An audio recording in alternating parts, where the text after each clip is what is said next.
Bonjour à tous, je suis Camille. Dans ma vie, je fais à la fois pas grand-chose et plein de trucs, mais surtout, je suis une meuf perchée et je suis tellement perchée que je vis parmi les planètes et les étoiles. C'est mes copines, tu vois. Du coup, ici, moi et mes différentes personnalités, on te parle d'astrologie. Dans ce nouvel épisode, je vais te faire une petite présentation de Chiron. Oui, j'avais envie de te le présenter parce qu'on n'en parle pas trop de ce petit astéroïde et pourtant son influence est très présente. Alors si tu suis mes transits, tu as pu remarquer que j'en ai déjà parlé. Souvent je l'appelle le guérisseur blessé, parce que c'est comme ça qu'on l'appelle dans le jargon astrologique. Mais il a une bien plus grande signification et moi je l'aime beaucoup ce petit astéroïde. Alors avant d'aller plus loin, j'aimerais te partager mon expérience avec lui, parce que je suis une chironienne, et oui, c'est un des astres que j'ai en dominance dans mon thème de naissance, et j'ai eu du mal à le comprendre pendant longtemps. J'ai cherché à l'appréhender par l'intellect parce que je fonctionne comme ça, mais à chaque fois c'est comme s'il m'échappait. Et puis comme toutes les autres planètes, j'ai dû apprendre à le ressentir, notamment au travers de certains transits que j'ai pu avoir avec lui, et comment il est venu jouer sur mon thème de naissance, et aussi par rapport à des transits d'autres planètes qui sont venus jouer sur mon chiron natal. Et puis je suis allée chercher quelques connaissances en plus pour pouvoir le réintégrer d'une autre manière. Alors Chiron, comme on l'appelle souvent, est le guérisseur blessé. Et puis si tu connais un peu son histoire mythologique, tu sais que Chiron était le centaure pas comme les autres qui a beaucoup étudié, qui a élevé tous les grands guerriers de la mythologie comme Achille ou Héraclès, et qui a fini par donner son immortalité à un de ses disciples pour le sauver. Si on l'appelle comme ça, c'est parce que Chiron était le guérisseur hors pair dans la mythologie gréco-romaine. C'est celui qui soignait tout le monde. Donc Chiron, dans un premier temps, a cette particularité-là. Mais si on revient un peu à la base, Chiron est un centaure. Il vit avec eux, mais ne se sent pas comme eux. Oui, Chiron voit un peu plus loin que le reste des centaures, sans dire qu'il est plus intelligent. Alors Chiron a commencé à étudier autre chose, et notamment la médecine antique, entre guillemets, et c'est comme ça qu'il a fini par ne plus être qu'un simple centaure, mais devenir Chiron. Et en cela, on peut aussi comprendre ce côté bête noire que Chiron porte. Et d'ailleurs, dans beaucoup d'interprétations, lorsqu'on parle de Chiron et qu'on le retrouve en dominance dans des thèmes, on peut dire que ces personnes qui ont un Chiron dominant sont souvent vues comme des boucs émissaires. Ils font office de souffre-douleur, si l'on veut. Ensuite, à travers son histoire, on peut comprendre que Chiron a cherché à se distinguer, mais pas pour un but de reconnaissance, non plus parce qu'il a écouté qui il était. Et c'est là aussi où cet astéroïde nous invite à suivre aussi la voie de notre cœur. En fait, à simplement tracer notre chemin en dehors des sentiers battus, quitte à sortir complètement d'un groupe auquel on appartient à la base. Et puis, si tu as un chiron dominant, notamment sur ton ascendant, ton milieu du ciel, ou en aspect fort à une de tes planètes personnelles, tu seras sûrement amené à travailler ça dans ta vie. Aussi, Chiron, le centaure, pas comme les autres, en suivant ce qu'il est, se marginalise. Il sort du groupe, il se met en marge de celui-ci.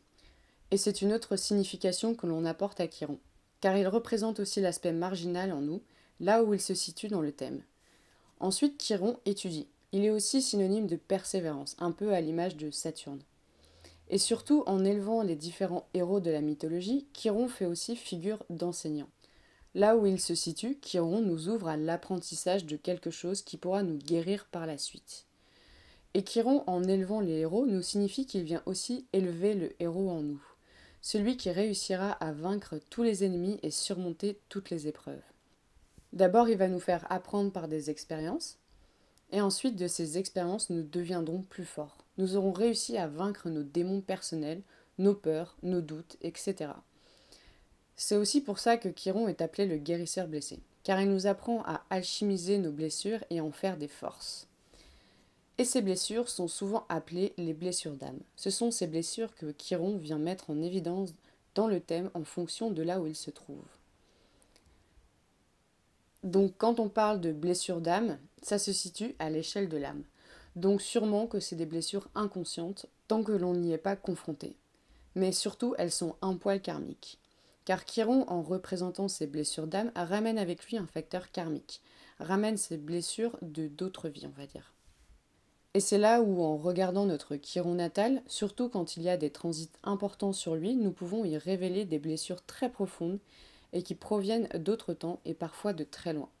Et en cela, Chiron devient une clé de compréhension de nous-mêmes. Et d'ailleurs, si tu regardes à quoi ressemble le signe de Chiron, on dirait une clé. Et cette clé, qui représente Chiron, nous permet d'ouvrir une porte en nous-mêmes, pour pouvoir sortir de ces blessures justement. Et du coup, sortir d'un karma qui revient de vie en vie. Chiron représente aussi donc cette clé de voûte de notre thème natal. Cette clé qui nous permet d'ouvrir d'autres portes pour nous amener dans d'autres endroits en nous amener dans d'autres mondes que nous n'avons pas encore explorés, et finalement nous permettre d'apprendre autre chose en nous-mêmes.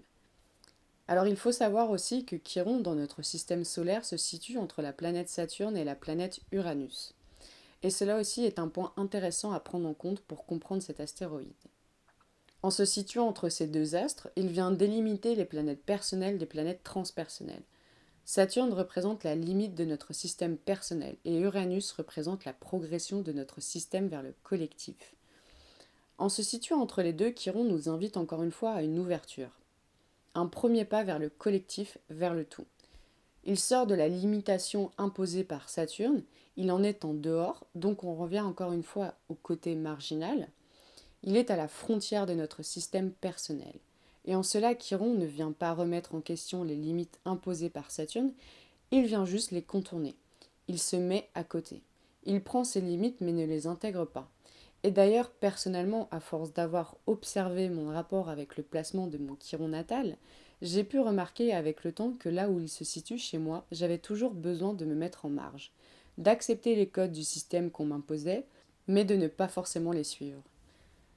Et puis si on se rappelle de ce que signifie Saturne, qui représente les limites mais qui a aussi un facteur karmique, Saturne représente les leçons que l'on doit apprendre. Saturne, comme tu le sais, je l'appelle le père fouettard. Oui, je l'ai appelé comme ça car Saturne, quand il est activé, il devient très dur et froid. Il te remet dans le droit chemin du système personnel que nous avons créé. Et par là, Saturne a aussi tendance à nous blesser si nous ne voulons pas l'écouter. Si nous prenons un côté trop uranien, on va dire. Et Chiron, en se situant entre Saturne et Uranus, vient permettre de temporiser ces deux astres, qui sont antagonistes. Il permet d'ouvrir la porte d'un système saturnien, il fait le pont entre Saturne et Uranus. Chiron permet de sortir, d'ouvrir et d'alchimiser les codes imposés par Saturne. Et donc, encore une fois, d'alchimiser les leçons karmiques que Saturne vient nous faire travailler. Et de comprendre la leçon des douleurs et des restrictions de Saturne pour nous permettre l'ouverture. Et en cela, Chiron, en amenant une ouverture, il nous permet de sortir d'un point de vue trop sclérosant et de permettre l'émergence d'un autre point de vue et de finalement trouver la résilience, et cela va rejoindre le nom qu'on lui donne d'être un guérisseur. Et puis en faisant le pont entre Saturne et Uranus, Chiron ouvre la porte sur le monde d'Uranus. Uranus nous permet de casser les codes de Saturne, de venir créer une révolution en nous, d'aller vers des lieux différents de ce que l'on connaissait pour nous permettre une progression. Et Chiron placé avant Uranus permet d'anticiper cette progression. Après avoir trouvé la résilience des leçons apprises avec Saturne, Chiron nous amène vers la révolution pour progresser. Alors je reviens sur l'ouverture que nous permet Chiron. En cela, on peut comprendre que Chiron représente l'ouverture d'esprit.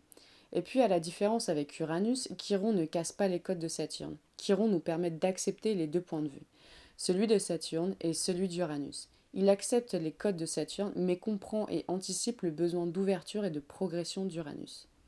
Chiron ne se situe ni dans l'un ni dans l'autre. Et puis, en se situant entre le personnel et le transpersonnel, Chiron, encore une fois, se situe en marge. Et du coup, ce qui vient à travers ça, c'est le non-conformisme.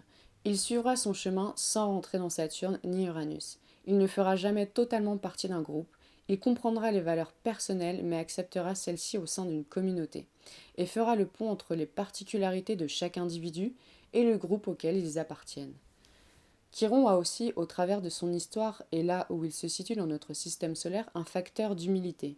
C'est un astre qui nous permet de trouver cette humilité en nous, sans être dans la modestie. Il sait qui il est et l'accepte totalement sans imposer aux autres sa philosophie et sans devenir le gourou ou le personnage qui prêche sa bonne parole.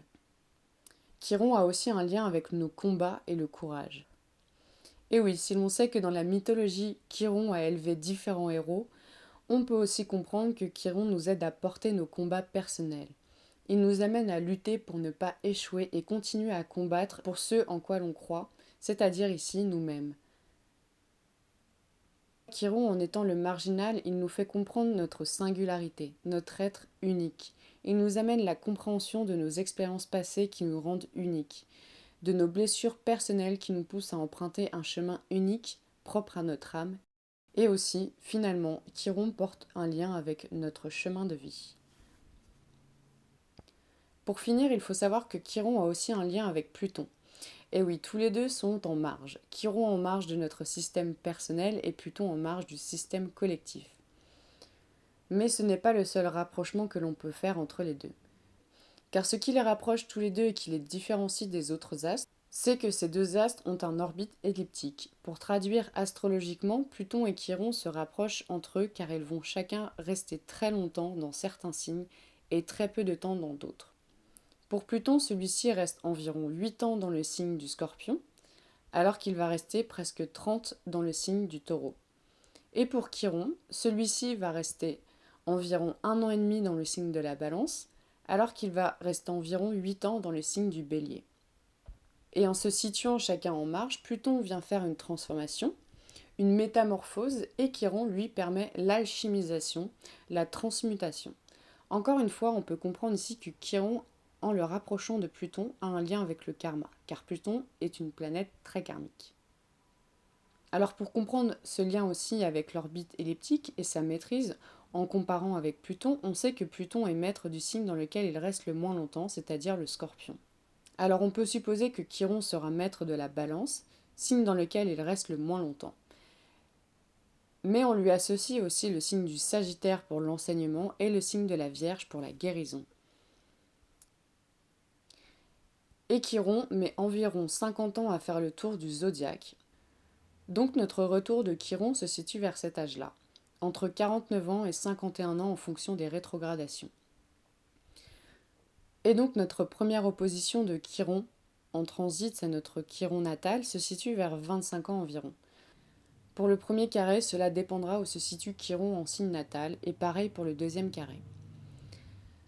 Donc voilà pour mon introduction de Chiron et les petites recherches que j'ai pu faire. J'espère que cet épisode vous aura plu. Et puis pour rappel, n'oublie pas que ceci n'est que mon interprétation personnelle et surtout que nous avons tous notre petit bonhomme de chemin à faire. Et donc pour ceux à qui ça parle, à qui ça résonne, à qui ça fait du bien d'entendre ça, tu peux me laisser un petit like, un commentaire si tu as des questions et de t'abonner, comme ça tu recevras une notification de sortie des prochains épisodes.